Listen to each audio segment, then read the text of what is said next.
بسم الله الرحمن الرحيم والصلاة والسلام على مولانا رسول الله وآله وصحبه. Donc je continue toujours le chapitre 2, deuxième vidéo, sur les systèmes ouverts. Bon, il s'agit dans ce chapitre d'appliquer les deux principes qu'on vient de voir, principe de la conservation de la masse et de principe de la conservation de l'énergie des systèmes ouverts. Dans ce chapitre, nous ne considérons que des gaz parfaits dont l'écoulement est en régime permanent. Alors, nous avons à manipuler 5 relations importantes. La première relation, c'est l'équation d'état des gaz parfaits, écrite en forme massique. Donc la pression multipliée par le volume massique est égale à R sur la masse molaire du gaz considéré, fois sa température. Et que cette relation-là est valable à l'entrée du volume de contrôle qu'à la sortie. C'est-à-dire on écrit P1V1 est égal à R sur MT1 et on écrit aussi à la sortie P2V2 est égal à R sur MT2. Voilà donc une relation importante qui sera utilisée dans ce chapitre presque tout le temps. La deuxième relation importante, c'est l'enthalpie massique. Nous savons, d'après la thermodynamique 1, que pour les gaz parfaits, l'enthalpie ne dépend que de la température et que D2H s'écrit à l'aide de Cp et dt. D2H est égal à Cp dt. Dans ces conditions-là, bien sûr, si on a l'enthalpie massique échangée au cours d'une transformation, est égal donc à Cp T2 moins T1. L'entrée, la différence des températures entre l'entrée et la sortie. La troisième relation, c'est la relation de conservation de l'énergie.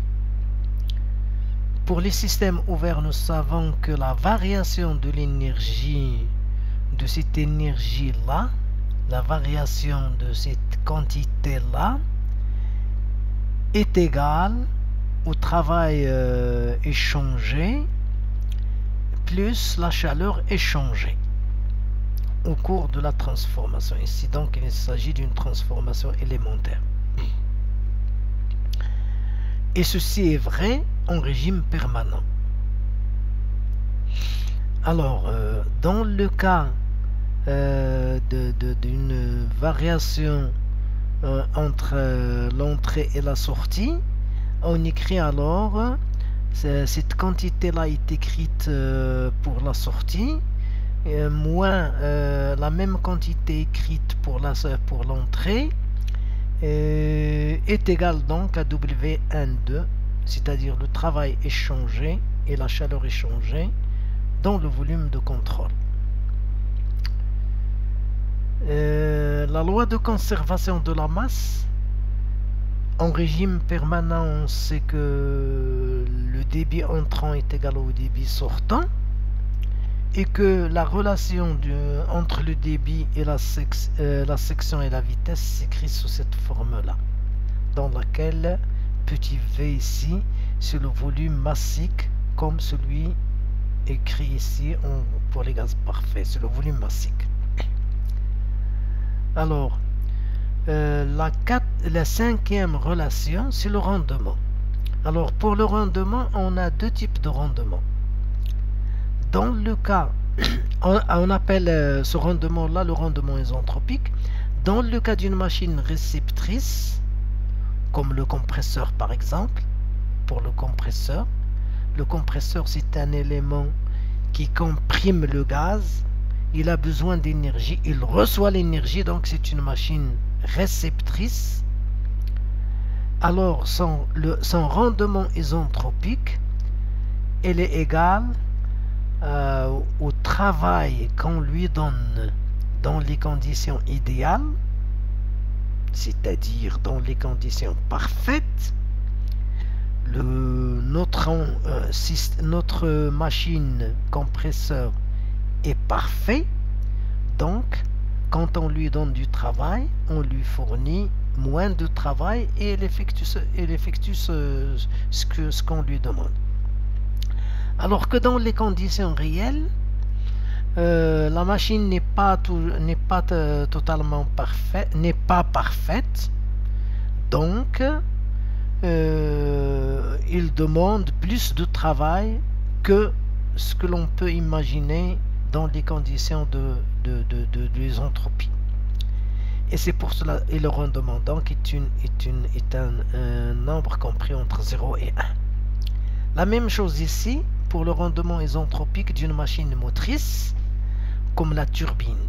La turbine, lorsqu'elle est traversée par le fluide, il nous fournit du travail. Donc dans les conditions idéales, il fournit plus. Si la turbine est parfaite, il va nous fournir plus de travail. C'est le W idéal. Dans la réalité, on obtient moins. Et c'est pour cela donc que le rendement est égal à W réel divisé par W idéal. Bien. Voilà donc l'ensemble des choses importantes dans ce chapitre. Si on connaît ces points-là, et si on sait les appliquer aux différentes machines qui suivent, que nous allons étudier dans la suite, alors nous garantissons de répondre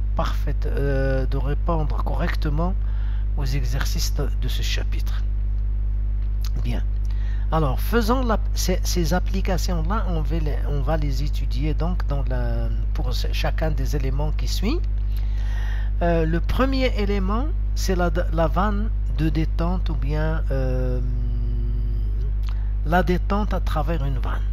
La détente d'un fluide à travers une vanne. C'est-à-dire quoi? C'est-à-dire que ce fluide est à la haute pression. Lorsqu'il traverse cette vanne, sa pression va diminuer. Et une vanne, c'est un robinet, tout simplement. On la trouve dans les machines frigorifiques. La vanne donc est un volume de contrôle. Le fluide, il rentre, il sort, il rentre à haute pression, il sort basse pression. Comme la vanne est un élément très petit, alors en écoulement en régime permanent, on va avoir automatiquement que les débits massiques à l'entrée et à la sortie sont égaux, à M point tout simplement, et que on n'a pas besoin, on laisse le gaz s'écouler librement, donc on n'a pas besoin de lui fournir du travail.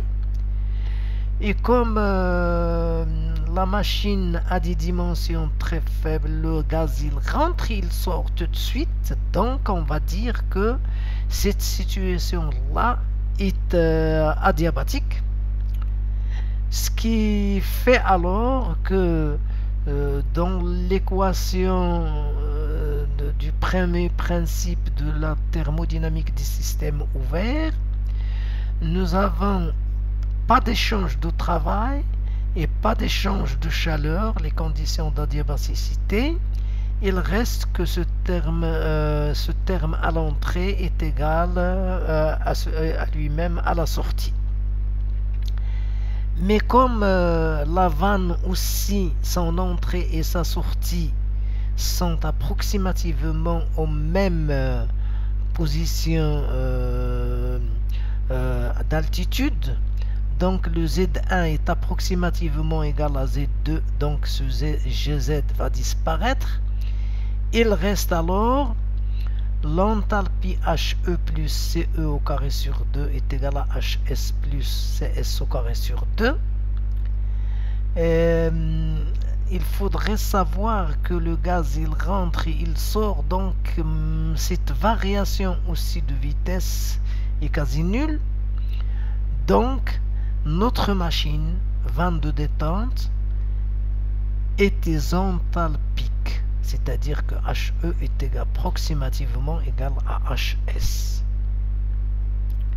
Voilà, donc nous avons appliqué le premier principe et toutes les conditions et la conservation de débit, et puis donc on a obtenu que les vannes peuvent être modélisées comme étant des éléments qui sont dans lesquels la transformation est isenthalpique.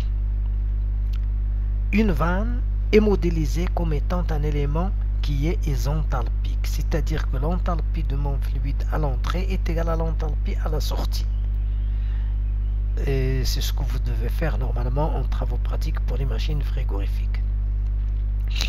Alors, maintenant le deuxième élément, c'est le convergent ou le diffuseur.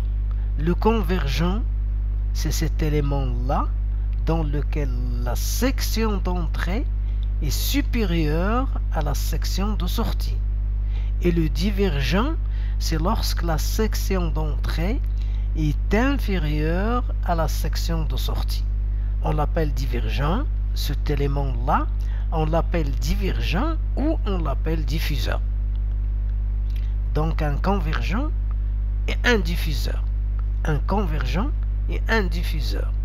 Et ce convergent-là ou bien ce diffuseur ne contiennent aucun élément à l'intérieur qui va modifier le travail de mon fluide à sa traversée. La même chose ici. Donc, l'équation de la conservation de la masse, on admet que notre régime est permanent, donc pas de problème. On écrit toujours que M point est égal à une constante. M point, le débit massique est constant. Oui. Puis, l'équation du bilan d'énergie, comme il n'y a pas de machine qui va modifier le travail à l'intérieur du convergent ou du divergent, donc W égale 0. Donc, pour le convergent et le diffuseur, vous avez toujours W égale 0.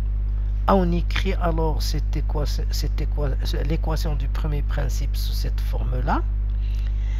Une autre chose, c'est que ce convergent et ce divergent sont considérés comme étant des éléments qui sont quasi horizontaux parce que la différence entre l'entrée et la sortie se trouve à la même altitude. Donc GZS est égal à GZE. Donc le Z va disparaître de l'équation. Enfin, ce n'est pas toujours le cas, mais de toute manière, on peut admettre ceci dans certains cas. Et que la variation de l'énergie cinétique est très importante. Et on a alors dans l'équation, ce qui reste, c'est cette partie-là. Il est possible de prendre un convergent ou bien un divergent pour adiabatique, donc Q égale 0. Il est possible donc de le prendre horizontal, donc le Z va disparaître et on aura uniquement le reste. Donc tout ceci, c'est des cas que l'on peut étudier. Donc très souvent, quand on étudie un convergent ou bien un divergent, on le prend sans variation d'énergie potentielle et aussi sans échange de chaleur, c'est-à-dire adiabatique. L'utilité d'un convergent ou bien d'un divergent se joue au niveau de la vitesse, parce qu'on cherche à augmenter la vitesse par un convergent et on cherche à diminuer la vitesse par un diffuseur. Bien. Alors, l'élément le plus important que le convergent et le divergent, c'est la tuyère. La tuyère, c'est un élément qui a cette forme-là, dont la section d'entrée est supérieure à la section de sortie, comme un convergent, mais que possède un ventre. ce ventre le distingue donc du convergent. Alors, le volume de contrôle, on le voit ici. Et donc, l'objet de cet élément, c'est la même chose que l'objet du convergent. C'est-à-dire, il va augmenter la vitesse. C'est un élément que l'on trouve surtout dans les avions. Donc on cherche à augmenter la vitesse à la sortie du gaz à la sortie de la tuyère. Généralement, on cherche à ce que notre tuyère soit adiabatique et réversible. Mais dans la réalité, la réversibilité ou bien même la diabaticité sont difficiles à réaliser. Ce qui fait donc que lorsqu'on augmente la vitesse, une tuyère qui augmente la vitesse, on peut calculer son rendement. Le rendement ici donc, comme il n'y a pas d'élément qui échange du travail, donc c'est un élément qui augmente la vitesse, et le rendement d'augmentation de la vitesse se calcule à l'aide de la relation suivante. C'est-à-dire que nous devons écrire le rendement en énergie cinétique. L'énergie cinétique à la sortie dans les conditions réelles divisé par l'énergie cinétique idéale à la sortie. Donc toujours nous sommes dans les conditions de sortie. Je n'utilise pas la vitesse d'entrée. J'utilise la vitesse du gaz ou bien du fluide à la sortie dans les conditions réelles que je l'évoquerai sur 2 pour la rendre énergie, parce que le rendement doit être exprimé en forme d'énergie, ce qui donne finalement donc c'est CS, c'est le carré de la vitesse réelle à la sortie sur le carré de la vitesse idéale à la sortie. Mais elle est écrite sous cette forme-là. Bien. Alors, maintenant, on va traiter un exemple de tuyère. Donc, voilà. Vous avez une tuyère que l'on considère comme étant isentropique. Ça veut dire quoi? Ça veut dire donc qu'il n'échange pas de chaleur avec l'extérieur. Et qui utilise de l'air comme fluide. Donc l'air est un gaz parfait. Et que son fonctionnement est en régime permanent. Donc égalité des débits à l'entrée et à la sortie. Les conditions d'entrée sont la pression est égale à 10 bars, la masse, le débit massique c'est 0,5 kg par seconde, la température à l'entrée c'est 100 degrés C, la vitesse à l'entrée c'est 10 mètres par seconde, la pression à la sortie c'est 4 bars, la vitesse à la sortie c'est 665 mètres par seconde. Déterminer les sections d'entrée et de sortie de cette tuyère, calculer la variation d'enthalpie du gaz à la traversée de la tuyère. Voilà donc un exercice. Alors comment on résout ce problème? Je prends la tuyère et j'écris les conditions d'entrée, la pression, la température et la vitesse, et j'écris les conditions de sortie à la sortie, CPS et CS, ça c'est les données d'entrée, et ça c'est les données de sortie.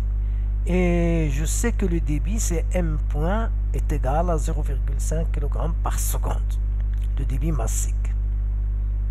Bien. Alors, pour répondre à la question, donc, je sais que j'ai la pression, la température, donc je peux calculer le volume massique à l'entrée, VE. Voilà, je le calcule à l'aide de cette relation-là.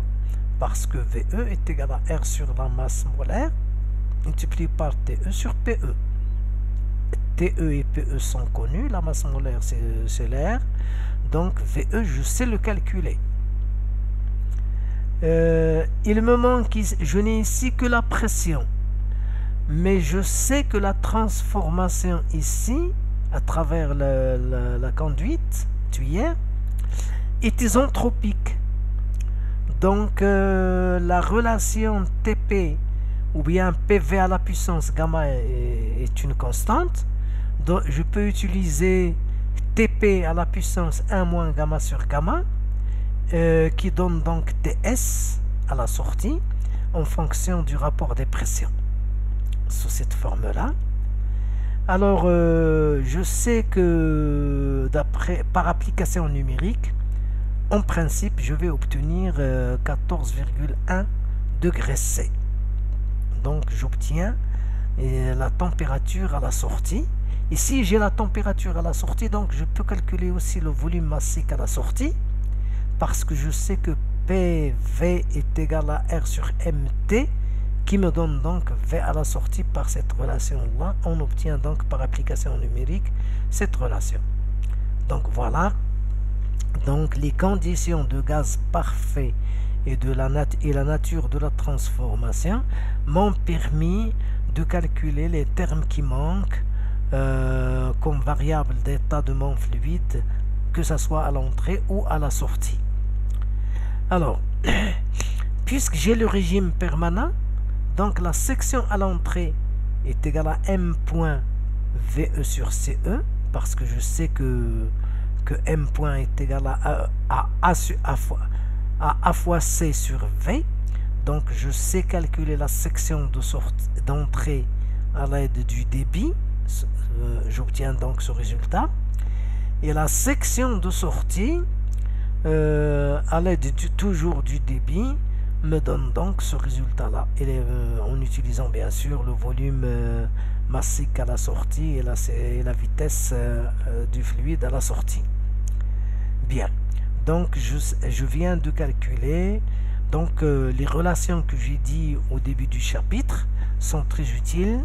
Elles ont servi à obtenir l'équation d'état des gaz parfaits, nous a servi et la nature de la transformation nous ont permis d'obtenir les variables d'état.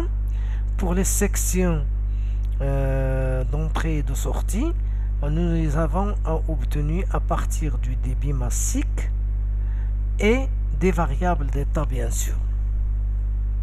Bien.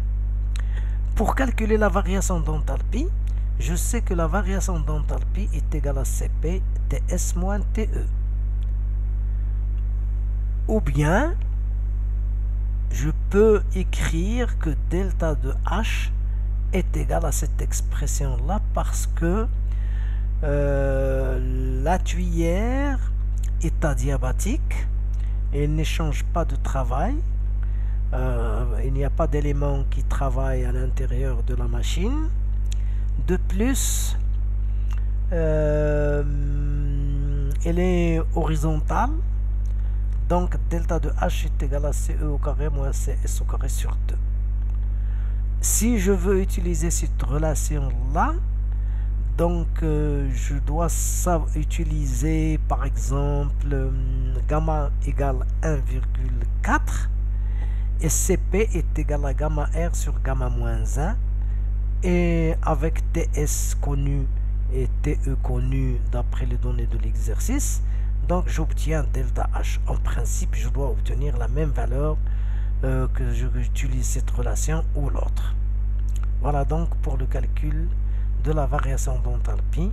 Et voilà donc pour un exemple d'utilisation des relations citées avant pour la tuyère. Je vous remercie. Wassalamu alaikum.